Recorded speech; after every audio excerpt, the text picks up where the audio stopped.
شخصیت‌های محترم، دوستان والا قدر مقاومت مردم ایران، ایرانیان شریف آزاده، به همه شما درود میفرستم.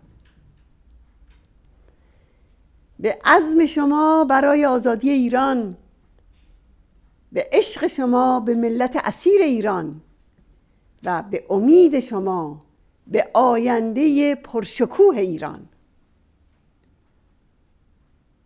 امروز روز 8 مارس است.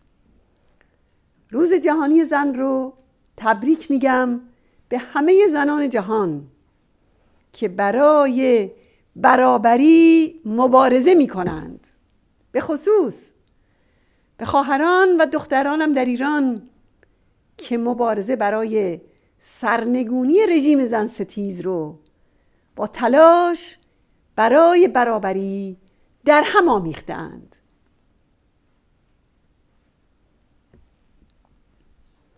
در این روز ایران و ایرانی به زنان به پا خاسته و مقاوم سربلند است که با 10,000 شهید و اسیر و شکنجه شده و با 4 دهه حضور فعال در همه پهنه‌های نبرد با رژیم آخوندی یکی از بزرگترین مقاومت‌ها را در عصر حاضر برپا کرده اند. زنان ایران رسالت بزرگ برقراری آزادی و برابری را به دوش گرفته و با تمام قوا برای به زیر کشیدن رژیم ولایت فقیه مبارزه می کنند. آری، فاشیسم مذهبی که امروز جهانی از تروریسم و جنایت و جنگ افروزیش به سطوح آمده، سرانجام توسط همین زنان شکست خواهد خورد.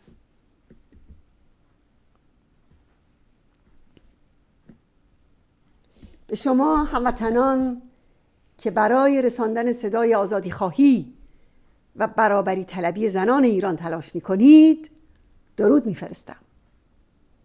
در روز 8 مارس همه زنان در آمریکا و سراسر جهان را به حمایت از مبارزه خواهرانشان در ایران برای سرنگونی این رژیم فرا می‌خوانم.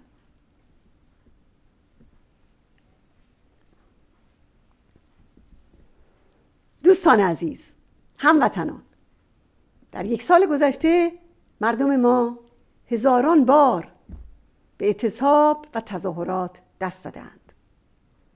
صاحبان مشاغل مختلف بارها به صورت سراسری اعتصاب کردند. کارگران، معلمان، پرستاران، دانشجویان، کشاورزان، بازنشستگان، سپرده‌گزاران بانک‌ها که سپرده‌هایشان غارت شده و خانواده‌های زندانیان دست به اعتراض زدند. جامعه ایران رو در روی آخوندهای جنایتکار حاکم ایستاده است. جامعه ایران خواستار یک تغییر سیاسی اساسی است. استقبال جوانان از کانونهای شورشی خواست ایرانیان برای سرنگونی رژیم استبداد مذهبی است. کانونهای شورشی جوانان و قیام آفرینان سازمان یافته هستند. فعالیت آنها در سراسر ایران به سرعت در حال افزایش است و چنان که مسعود گفته است کانونهای شورشی نوک هرم قیامها و سهم دهندگان هاست و عامل استمرار و تضمین پیشرفت و پیروزی است. با کانونها و شهرهای شورشی قدر تاریخی مردم ایران در نبرد آزادی بخش رقم خواهد خورد.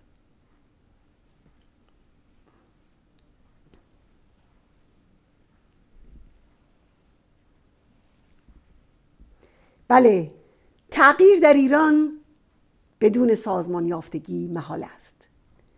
تغییر در ایران بدون از خودگذشتگی محال است. این سرچشمه تداوم حیات و شکوفایی مقاومت سازمان یافته مردم ایران در داخل کشور است و همچنین علت بی‌اعتباری و شکست مدعیانی است که نه می‌خواهند و نه می‌توانند برای کسب آزادی بهایی بپردازند. هموطنان، در حاکمیت آخوندهای پلید معضلات اقتصادی و اجتماعی به حد فاجعه باری انباشته شده. فقر شدید عمومی، کمبود آب، تخریب محیط زیست، بحران درمان، تورم 40%، کسری بودجه 50% و بیکاری 40%. تا رژیم آخوندی هست هیچ کدام از این معضلات راه حلی ندارد.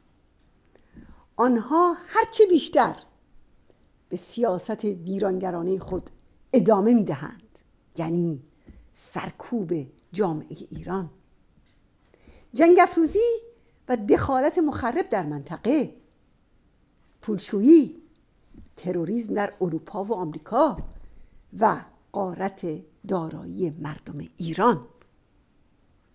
رژیم ولایت فقیه تا روز سرنگونی به همه این سیاست‌ها ادامه می‌دهد، کما اینکه آخوند رئیسی یک جلاد منفور و یکی از رسواترین عوامل قتل عام 30,000 زندانی سیاسی در سال 67 رو به ریاست دستگاه قضایی منصوب کرده است.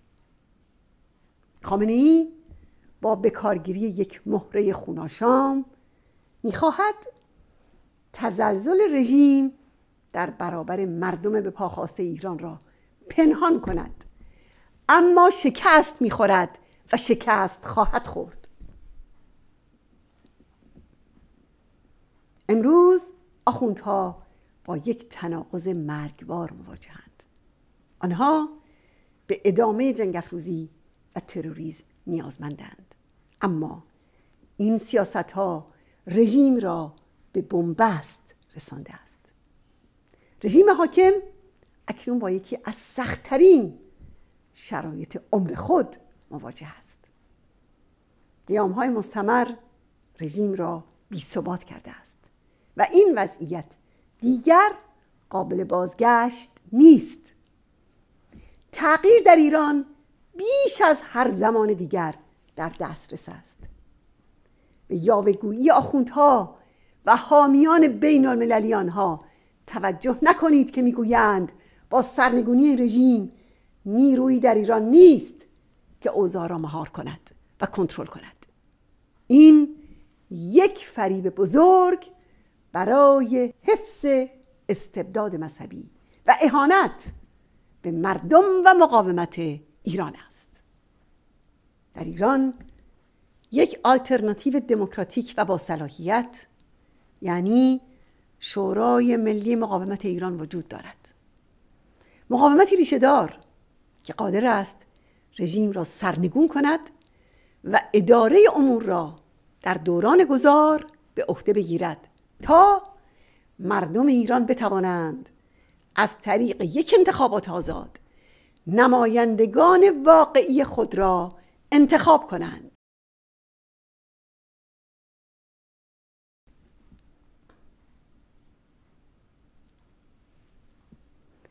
ملت ایران با 120,000 شهید شایستگی خود را برای کسب آزادی اثبات کرده است. این وظیفه جامعه جهانی است که مبارزه مردم ایران برای سرنگونی رژیم را محترم بشمارد.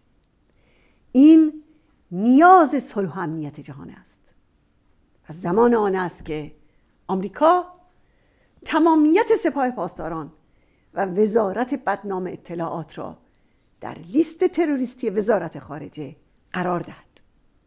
این یک پیام مثبت به مردم ایران و یک پیام قاطعیت علیه رژیم آخوندی است. زمان آن است که جامعه جهانی و آمریکا حق مقاومت مردم ایران برای سرنگونی فاشیسم دینی را به رسمیت بشناسد. این حق توسط دولت‌های سابق برای مماشات با رژیم انکار شده است. ملت ایران برای دستیابی به آزادی از پا نخواهد نشست و بی تردید آن را به دست خواهد آورد. همه شما پیروز باشید.